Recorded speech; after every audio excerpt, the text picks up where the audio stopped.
niya si Barangay Ato Pasko na to na biktima tao sila sa sunog Pasko ba kahit murag 22. murag Kaming sa Pasko. 22 sa Disyembre well nahitabo well. Kaming Pasko, kaming. Nagpasko gid sila dire sa Barangay Hulwell. Dire sa Barangay Banyadero. So atong kumustahon sila well kung unsay status nila makabalik pa ba sila dito kay murag akong nasayran murag dili ni ilahang panimalay well dayon atong nes Kapitan well dayon kap unas tanan kap mayong adlaw kap. Okay, maayong adlaw, no? Madlang people. yes kapitan good morning. Maayong adlaw. Ako lang po na pahimustan. Mag-greet ko sa ato ang mga leader sa ato ang probinsya. No? Maayong buntag dia, Gobernador Henry S. Waminal. Maayong buntag dia, Congressman Ando Waminal. O atong representative sa Sinso Pinoy Party List, si Kung Inde Waminal. O sa atong Mayor Sam Norman Fuentes. Maayong buntag ninyo datanan mga idol na kong mga leader sa ato ang dakbayan.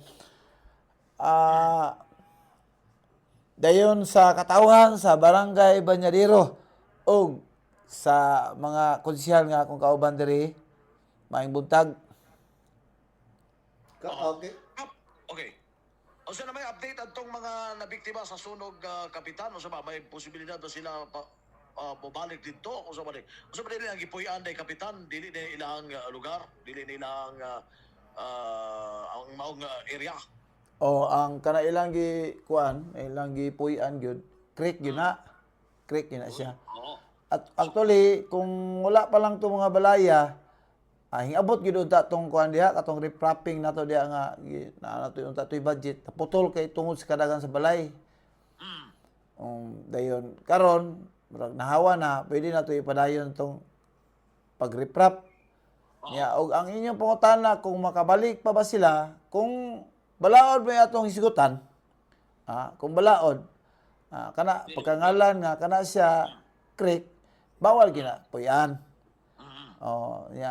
Kami po diri sa lokal na mo diri sa Barangay Banyadero kung tagaan migo signal nga pabalikon sila, wala problema sa mga. Pero kung in the future pawaan gyapon na sila, muna nangita mig paagi nga na i-offer sila nga pwede nilang balinan. Na ako'y nakita nga lote dito sa Purok 3 sa lote ni Maldo, isugot na to sila nga pwede dito mopuyo ang ilang area, ilang hinahinayan lagbayad. Barato ra kay tag 1,000 per square meter. Nya musugot ra installment balang magbinulan og 2,000. Inana ba nga kuan, murag maayo na kay na siya nga pabor para nila.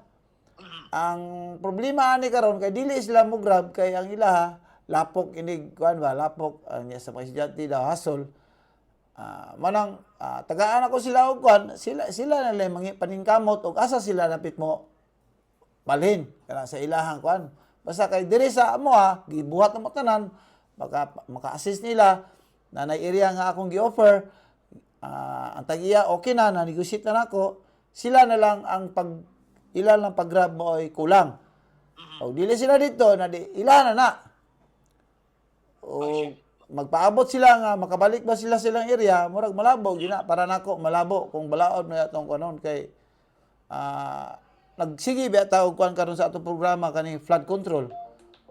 Saan mo na to pag kontrol ng flooding kung naa mga balay nga ang ilang mga haligi naa sa creek na naagyo sa agyanan sa tubig. Ano ay problema? Ang uban nangadto sa ilang mga parente naapotoy taga kuan diri nga taga Lampan dito ra kuno siya magtukod sa Lampan pod balik kay sa naman sila area dito. Ilan man to sila ka pamilya tanan? Kung pamilya atong isigutan 11, kung balay ato ang ipon 7 na ay ikawalo nga partially damaged. Ang totally damaged yun katong 7. Kaya sikit-sikit ra man na. Natagan ni sila og sa may mga tabang na dawat ani nila gikan sa barangay ug sa initial nga gihimo na to kay ato ang ginaobligasyon nga 3 days nga kuha nato pero wala dili pero ang amo pag-assist nila wala na mo gilimit sa 3 days. Until supply last. Wala ato ang gimo nga pag-assist nila. Supply. Wala itong gimo nga pag-assist nila. Pag na, ako silang gitagaan o accommodation diri sa barangay, gamit sa gasol, diri sila. Nag-New Year sila, walay problema. Then hantod karon nag-provide ta og kanang malungag nila. Ay bugas nga atong gi-provide nila, ana. Oo. So ang nagpabilin nga mga pamilya, pila man ang kabok nagpabilin diha sa barangay nga pamilya kapitan? Murag kuan lang ni dire ka pamilya ang nagpabilin, 3, 4. Tulo. Pila ka individual mga sila? Ang totally nga individual atong kuan 40 man to, 40 individuals. Dayon Kanang tulo ka pamilya mo gina inaara diha sa barangay. napadiri karon na kuan wala pa man po sila ang uban ang uban nangita na sila paagi ug asa sila mo sit in kay maikaw sila sa office actually diri sa kami sa mga barangay official wala mi problema kung naa sila diri kay di man mapiktuhan ato pag office. Yeah, oo. Okay. Ang kanipong barangay dili man ni gipanaggiya ang mga opisyal para sa katawan man ni. Aman sila napita sa maong barangay office ninyo o barangay hall? Naman tay mga spare diri nga mga rooms, mo ilang i-accommodate. O ilang gi-occupied I see. So, and naisgutan man labida sa LGU kung say Actually ang mga katong mga pamilya nga na biktima, kamulo sila nag-process sa ilang mga papers para sa gi-submit dito sa atong LGU para sa ilang assistance. Although wala pa ang kuan katong direct nga pag-assist sa ila. Pero karon ang direct nga nakuha nato hatag nila panghatag wala gani nila nakaya og hurot ning mga kuha nato ipanghatag nga mga relief nato, relief goods. Then gi-open na lang po nato ni tungod sa kadagan sa relief goods nga naabot diri gi-open nato ni sa taga barangay Peñarero kung kinsa kinahanglan okay mo.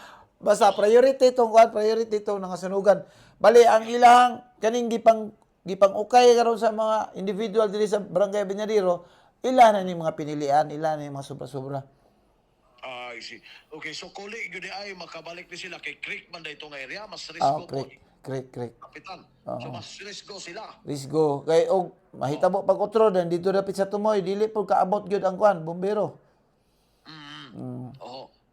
Okay, basta man bahaanon man nga area ang katong ginagipon. Dili ni bahaonon, lunupanan. Gamay nga ulan, malunop.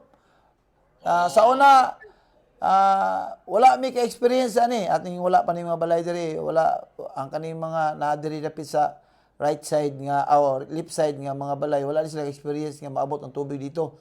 Pasukad nga naay mga balay diya tungod sa ilang mga ligi, despite sa pagdumili sa barangay, mga barangay official nga ang ilaha nay area nga diha ra kutob nya mo extend inana ba ma-extend pagka man mao nang na totally ang atong creek nga agyan sa tubig nanay daghang mga ligi mao na nahitabo ang tubig musaka na gyud kay daghan mag-atang nga mga ligi. I see. Okay, so bot pasabot kapitan wala sila pasagdi sa barangay, naagi na barangay. Wala. Naning kamot assist nila. I see. So salamat kay labot yan sa update kapitan sa higayon. Siguro ay may paabot na lang sa katong mga nasunugan na naminaw na to karon no. Unsa may paabot mo nila? Sa amo gyud pagpasubo gyud sa tungod kay mga biktima mo gyud sila ipaabot gyud namo ang among kinasing-kasing pagpasubo no kasubaanan mo gyud no kasubaanan mo gyud then ang akong ikakuan nila nga naara gyud ang mga barangay official nasa ilang likod kung unsa may ilang mga kinahanglanon unsa may kinahanglanon na mag-assist nila naara gyud mi So far karon na anay may mga private individuals karon ay naghatag og sin nga 40 pieces, 12 feet, no? Taas man na siya nga kuan, 40 nya bahino na sa pito, na sila tag-unom daan nga plain sin nga ilang pwede nilang ikuan magamit sa ilang pag-asa na sila maka decide nga magtugod sa ilang balay. Okay. Dayon Oh. I see. So, kung siguro kung tugutan pa ba sila makabalik o murag Oo. region o nindot po to no nga dunay una makatoy nagdagtan niya nila og yun. Hinahinahinayan po atong nila. gi-negotiate misigot ra gyud. So far sa ilang kuan karon Kapitan, unsa man nganong lapok pa ng area walay unsa man ang wala pa gi klaro nga dalan pero naa naman tay gi kuan dito mga pathway nga gipang develop. Karon wala pa man gyud nakalahos dito pero gamay na lang kay kulang dili na gyud sila magkuan dili wala na gyud karon naa naman tay gi-allocate nga budget para ana nga area para sa pathway. Masugdan na karon. Masugdan na. Gamay na lang gyud. Ang ato lang gusto po nila nga ang ilahang priority man gyud nga gusto gyud sila makabalik sila dito.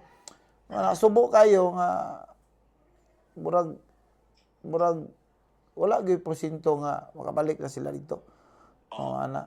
Pero kung depende na sa kuan niya pohon sa assessment sa atong LGU. So far karon ang ilang yung kuan wala man naputol ang ilang panginabuhi. Ang ilang mga panginabuhi wala man naputol. Dayon it comes to mga sanina, mga bedsheet, naaman na mga tanan na mga habol na provide. Ang kuan lang gyud, kana lang gyud pagtukod sa balay mo ilang problema. Pang inadlaw-adlaw nila okay man kay wala man makapanarbaho man sila. Kung sa accommodation diri sa kuan kung kuan ilaha man ang opsyon ra kung asa sila mo puyo. Pero diri basta kay kami nagpadayag nga welcome gyud sila diri sa barangay nga bahalag diri sila mag-stay for the meantime nga wala pa gyud sila permanent nga kapuy-an. Kapitan, salamat kayo ha sa pagtabang taon nimo diha no ang Libidang Barangay sumapa nimo mutabang mo hangtod nga mahurot ang supply. Until supply last. Thank you, Kap. Salamat kayo sa update. Thank you. Sige sir. Salamat kayo. Happy New Year, Happy New Year. God bless Asol. Okay. Si Kapitan Lentos, no? Balik mo no? Yes, ito po salamatan si Kapitan Roland Lentos din sa Barangay Banyadero. May kalabutan ni sa atong nabiktima sa sunog diadtong Disyembre by the Doswell. So gikan na lang dire sa akong nahimutangan sa buhatan ni Barangay Kapitan Roland Lentos dire sa Barangay Banyadero. Ikaw na lagi process lagi. Ang uban kay ipadala lagi nila ni kuan. Dumuday konte 5 dudong pagdito muduyong sa ika-75 nga jubileo sa simbahan sa Archdiocese of Osamis kanag sa Nabayan. Salamat lang. Di ba? Iya lagi wala gidala, siya lagi gidala no. Sige dala, ha? Di na gidala sila mga papers diri katong Oo. murag kuan sa association.